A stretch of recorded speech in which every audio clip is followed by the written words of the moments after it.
بيان إلى الرأي العام. مرة أخرى تمتد يد الغدر لتشعل نار التفرقة، حيث تصطف الفصائل المتطرفة وتتعالى أصوات الرصاص فوق رؤوس المدنيين. ومرة أخرى تتراءى لنا مشاهد الحرب التي نحاول جاهدين إخمادها واستبدالها بصفحات السلام. ففي مساء يوم السادس من تشرين الأول 2025 أقدمت مجموعات تابعة للحكومة السورية المؤقتة وفي صفوفها فصائل متطرفة موالية لتركيا بشن هجوم همجي استهدف حي الشيخ مقصود والأشرفية في مدينة حلب، حيث قامت بإطلاق نيران عشوائية ضد المدنيين وبإجراءات استفزازية واعتداءات ميدانية تسببت بإصابات والذعر في صفوف السكان. في نفس التوقيت زاد التوتر على محاور القتال شرقي مدينة حلب، حيث شهدت جبهات دير حافر تصعيدا وعمليات اختراق ومحاولات هجوم قادتها ذات المجموعات المدعومة وغير المباشرة من أطراف إقليمية تسعى لتوسيع دائرة الخلافات وصب الزيت على نار الصراع. هذه الهجمات المتزامنة ليست عمل صدفة، بل محاولة مكشوفة لافتعال شرارة حرب أوسع تدمر ما تبقى من بنى تحتية وتفتح النار أمام مجازر جديدة، كما حدثت في السويداء والساحل في شهور سابقة.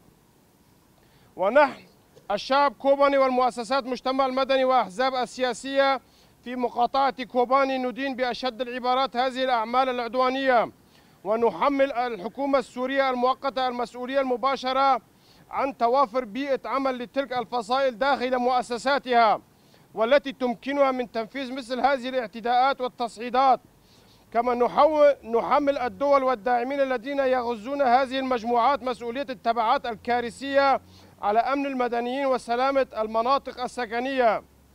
ندعو جميع مكونات شعبنا العرب والكرد والسوريان والآشوريين والتركمان وكل القوى الوطنية والديمقراطية إلى رص الصفوف وإغلاق الطريق أمام الفتن، حماية السوريين، حماية الدم السوري، والوقوف صفا واحدا ضد أي مشروع يسعى إلى تفتيت النسيج الاجتماعي وافتعال معارك طائفية ومناطقية. وحدتنا هي حصص وتفرقنا هو ما يريدونها. نناشد المجتمع الدولي والمنظمات الإنسانية ومؤسسات حقوق الإنسان التحرك الفوري لوقف هذا التصعيد وإدانة الاعتداءات التي تستهدف المدنيين وضمان وصول المساعدات الطبية والحماية للمتضررين. كما نطالب الجهات الوسيطة وصانعي السلام بالضغط على الفصائل والداعمين الأجانب لسحب أسلحتهم عن المدن وإيقاف التجاوزات فوراً. نطالب الحكومة المؤقتة بوقف جميع أعمالها وتصرفات العدوانية بحق الأهالي في الشيخ مقصود والأشرفية والتي تستهدف حالة استقرار والعودة فورا إلى اتفاقية 10 آذار كإطار للثقة والانخراط في حوار وطني جاد يفضي إلى حلول سياسية عادلة تحفظ وحدة البلاد وكرامة شعبها.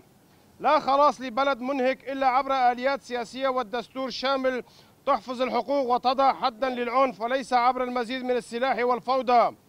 نؤكد أن الرد الحقيقي يكون بتنظيم الجهود المدنية والسياسية وتعزيز مؤسسات الحكم المحلي والحماية المدنية ودعم مبادرة المصالح والحوار بين المكونات، وليس بالاستمرار في دوامة العنف التي لا تنتج إلا مزيدا من الخراب والدمار. أيها الرفاق، أيها المواطنون، دعوا قلوبكم قوية وإرادتكم ثابتة، فالدفاع عن الإنسان وكرامته هو واجبنا الأخلاقي والسياسي. سنقف مع إخواننا في الشيخ مقصود والأشرفي بكل ما أوتينا من قوة دعما مساندا وتنسيقا سياسيا وميدانيا لحماية المدنيين وإعادة الأمن لأحيائها.